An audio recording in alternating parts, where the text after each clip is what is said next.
يا الله. سلام عليكم. عليكم السلام، حياكم الله سماحة الشيخ هشام.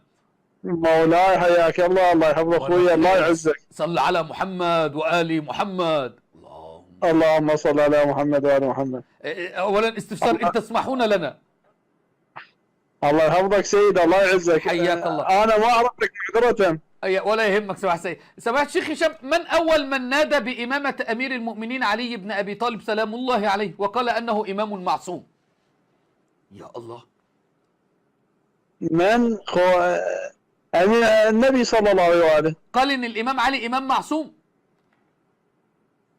لا، مو بهذا النص. طب لا القرآن قال ولا النبي قال. امال مين اللي قال ان الامام علي امام معصوم سماحة الشيخ هشام؟ افضلكم علي. جميل. اقضاكم علي.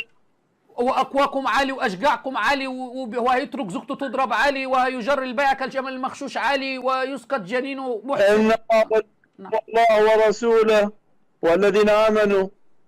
الذين يكون ما فيهاش اسمة الامام علي، وما فيهاش اسم الامام علي. ليه يا سماحة الشيخ هشام؟ بس بالله لا تغلق الخط علي يا شيخ هشام، لعل الله ارسلني اليك الان. ليه عقيدة الامامة هشة ضعيفة جدا عند اخواننا في الانسانية الامامية؟ لا مو هشة، لا مو هشة، معذرة. هذا نقاش، يعني انت هذا نقاش انت لا ما تريد به الحقيقة. لا اريد الحقيقة معذرة. بالله ما تقفل الخط، اريد الحقيقة. معذرة. ده اول ما حط الرجل للهروب. اريد الحقيقة. انت اثبت لي الان هذه الامامة. ما يوصلنا الى حقيقة. ليش يا شيخ هشام؟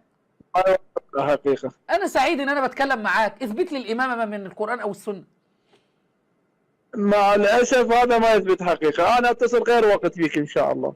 طيب انا مشغول. طيب شيخ هشام، انت الان في بث مباشر على قناة رامي عيسى يسمعك المئات سنة وشيعة. هل تستطيع ان تثبت لهم هذه الامامة ام تنسحب الان؟ تفضل. لا انسحب الان ما استطيع. افا عليك يا شيخ هشام، هذا يثبت ضعف معتقد الامامية الاثني عشرية. اثبت لهم هذه الامامة اللي كفرت الامة عليها. اثبت هذه الامامة يا شيخ هشام اللي كفرت الامة عليها.